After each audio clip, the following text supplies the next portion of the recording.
안녕하세요. 킹덤 컬처 크리에이터 연보윤 목사입니다. 최근에 저의 신변을 걱정하시는 분들이 부쩍 많아졌습니다.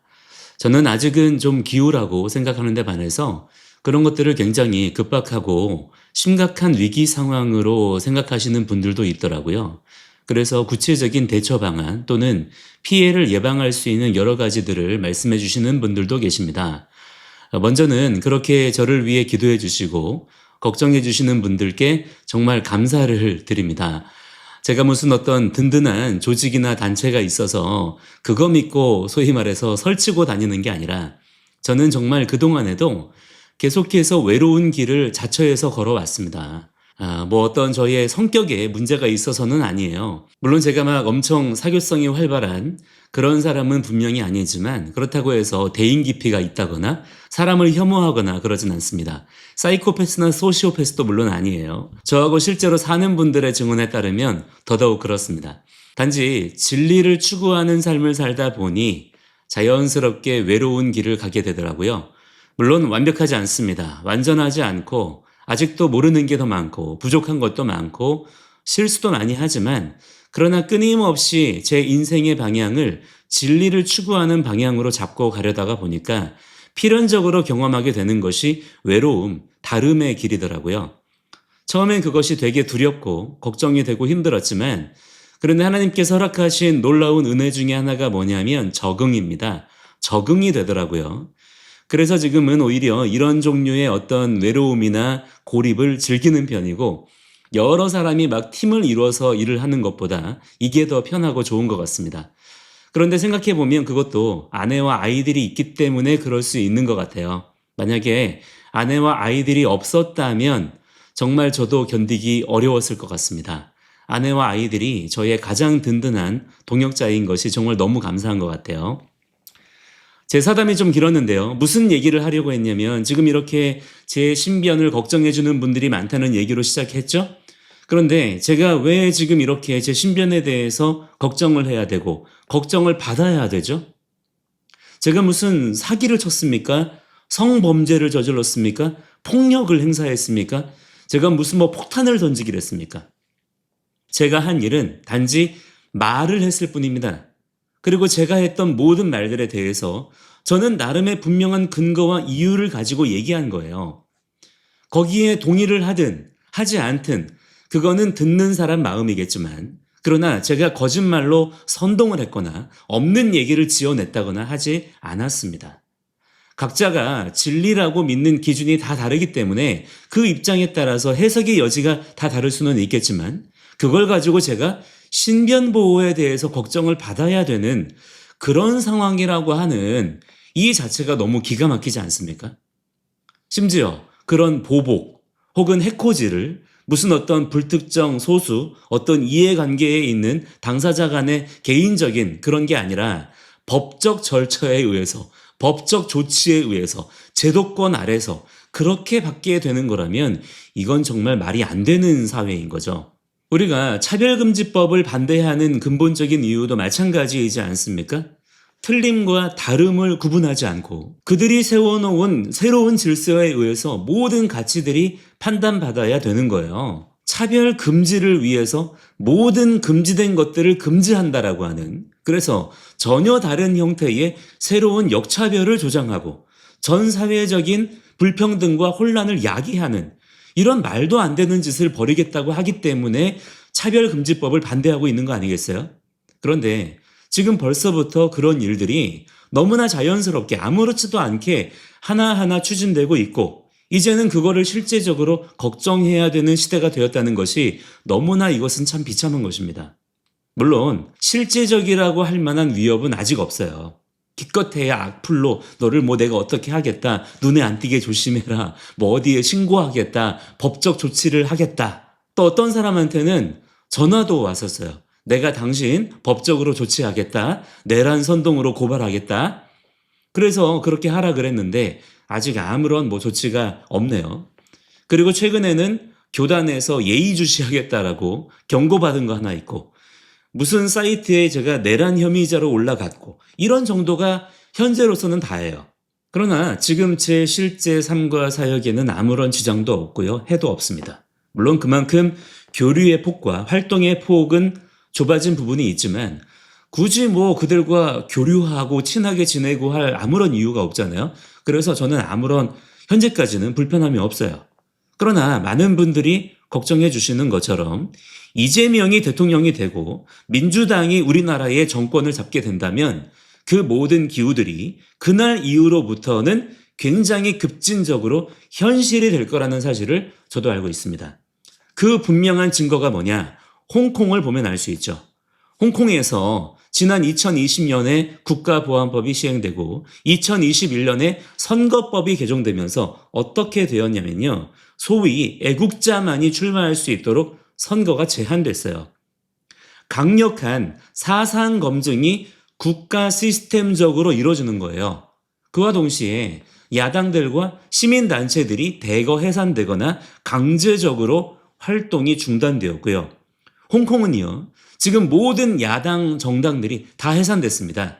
단지 중국 정부를 지지하는 친중 성향의 정치인들로 구성된 자유당이나 신민당 같은 친중 정당들이 권력을 독점하고 있어요. 중국 정부가 뭡니까? 공산당이에요. 자꾸 사람들이 공산당 그러면 막 옛날에 북한군, 빨갱이들만 생각하면서 요즘에 그런 게 어딨냐고 그러는 분들이 있는데요. 무슨 얘기예요? 지금 세계에서 미국 다음으로 강한 미국을 가장 심각하게 위협하는 중국이라는 나라의 정치 체제가 공산주의입니다. 그 공산주의의 물결이 지금 전 세계를 휩쓸고 있잖아요. 거기에 지금 우리나라가 풍전등화, 사면초가의 형편에 놓여 있는 거예요. 그런데 이렇게 홍콩이 그렇게 중국 공산당 휘하에 들어가고 자유민주주의 체제가 완전히 전복되고 나니까 어떤 법안들이 통과가 된지 아십니까? 예를 들어서 홍콩의 독립을 주장한다? 그러면 국가분열죄로 처벌받습니다. 자유민주화를 주장하면서 무슨 시위나 집회를 한다? 이건 정부 전복죄로 처벌받아요. 만약에 이런 사실들에 대해서 국제사회에 도움을 구하거나 그런 내용들을 알린다? 그러면 그건 외국 세력 결탁죄가 됩니다. 심지어 홍콩 시민들뿐만 아니라 외국인들, 기업들, 기관들 다 여기에 적용이 되고요. 만약에 시위나 집회를 하다가 경찰과 대치를 하잖아요? 그러면 그건 그냥 테러리즘으로 간주돼요. 처벌 수위도 높습니다. 최저 3년, 최대 무기징역까지 가능해요. 심지어 이 모든 일련의 수사 과정에 여러분 홍콩이잖아요. 그런데 중국 중앙정부가 직접 관여할 수 있어요. 이게 홍콩의 바뀐 법조항이에요. 실제로 홍콩의 민주화 운동가들, 야당 인사들이 이 법으로 대대적인 기소 또는 유죄 판결을 받았고 또 지금도 계속 받고 있습니다. 이게 지금 홍콩의 현실이에요. 그런데 이 망할 MBC, JTBC, 심지어 CBS 같은 거짓 선동 언론들에게 완전히 눈과 귀를 빼앗겨서 김어준 같은 선동꾼한테 완전히 놀아나면서 대체 지금 세상이 어떻게 돌아가는지도 모르는 채로 그냥 목줄 잡힌 채 끌려가는 사람들을 보면 진짜 요즘엔 한심함을 넘어서서 분노가 치밀어 오릅니다. 그러니까 제 신변을 실제로 걱정해주는 분들이 있는 거예요. 왜? 그냥 기우가 아니니까요. 마냥 허튼 소리가 아니기 때문이죠. 계엄은 내란이다? 라고 하는 저 친중 세력, 이재명 부역자들의 선동질에 그냥 넘어가서는 나라 전체를 지금 중국에다 갖다 바치고 있지 않습니까? 지금 중국 애들만 아주 신났어요. 이대로 가다간 우리 자녀들이 중국 공산당들한테 열심히 부역하는 실제적인 종살이를 살게 됩니다. 홍콩 보시라고요, 홍콩. 제일 나쁘고 한심한 건 이런 상황에도 사랑이 어쩌고 평화가 어쩌고 행복이 어쩌고 하는 교회, 목회자, 기독교 종교인들입니다. 자기들이 맡은 복음 진리가 뭔지도 모른 채 하나님의 그 귀하신 말씀을 왜곡하고 변절시키는 가장 악한 자들이 사실상 지금 이러한 세력에게 동조하고 침묵하고 있는 기독교 종교인들인 거예요. 제가 요즘 우리 아이들만 보면 가슴이 막 미어 터질 것 같아요. 죽어라 열심히 일하면 뭐합니까? 월급 받으면 40%를 그냥 연금으로 원천징수 당해야 되고 온갖 세금들 이거저거 다 내면서 결국에 그거 가지고 중국에 다 갖다 바치고 여러분 아시죠? 지금도 벌써부터 우리나라에서 중국인들이 온갖 혜택 다 받으면서 무상교육, 무상의료, 무상복지 다 누리고 사는 거. 저는 요즘에 괜히 길 가다가도 중국인들만 보면 그냥 막 꼴보기가 싫더라고요. 중국말 듣기도 싫어요. 그냥 솔직한 지금 제 심정이 그래요. 그런데도 불구하고 눈 막고 귀 닫고 이미 뻔히 다 드러난 부정선거를 부정하고 국민이 뽑은 한 나라의 대통령을 그냥 멱살 잡고서 지들 마음대로 감옥 보냈다가 파면시켰다가 저 중국 똥꼬나 빨고 있는 이재명 같은 사람을 대통령으로 지지하고 그러면서도 평화를 외치고 연합이 어쩌고 행복이 어쩌고 하는 걸 보면 진짜 기가 찹니다. 저는 요즘에 그런데 동조하고 침묵하는 교회들이 무슨 뭐 다음 세대가 어쩌고 청소년 캠프를 하네, 청년 컨퍼런스를 하네, 교회 학교 무슨 프로그램을 하네 어쩌네, 그런 거 왜 하는지 모르겠어요. 오히려 더 구역질이 납니다. 이건 오히려 다음 세대를 우롱하는 거고 조롱하는 거 아니에요? 저한테 목사가 정치적 선동질 한다고 그러는 사람들이 있는데 이게 무슨 선동질입니까? 정작 선동을 하고 있고 선동을 당하고 있는 자들이 대체 누구인가요? 제 신변도 중요하고 제 가족들의 안전도 물론 중요하지만 그러나 나라가 없으면 그런 걱정들이 다 무슨 의미가 있겠습니까?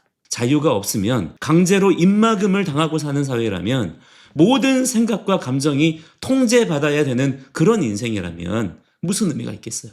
저는 오늘 이 메시지를 전하면서 무슨 두려움을 조장하거나 공포를 퍼뜨리려는 것이 아닙니다. 단지 우리가 직면한 현실을 있는 그대로 보자는 거예요. 홍콩의 사례는 먼 나라의 이야기가 결코 아닙니다. 자유와 진리를 수호하지 않으면 언제든지 우리에게도 얼마든 일어날 수 있는 현실입니다. 일단 제 신변에 대한 기도는 해주시되 지나친 걱정은 접어두셔도 되겠습니다. 저는 어떤 상황에서도 진리를 말하는 일을 멈추지 않을 것입니다. 하나님이 저와 함께 하시기 때문에 끝까지 이 일을 감당해 나아갈 수 있도록 하겠습니다. 중요한 것은 우리 모두가 지금 깨어 있어야 된다는 사실입니다. 진실을 보고 듣고 말하는 것을 두려워하지 마십시오. 침묵은 동조를 의미합니다. 우리의 자녀들, 우리의 다음 세대를 위해서라도 지금 목소리를 내야 합니다.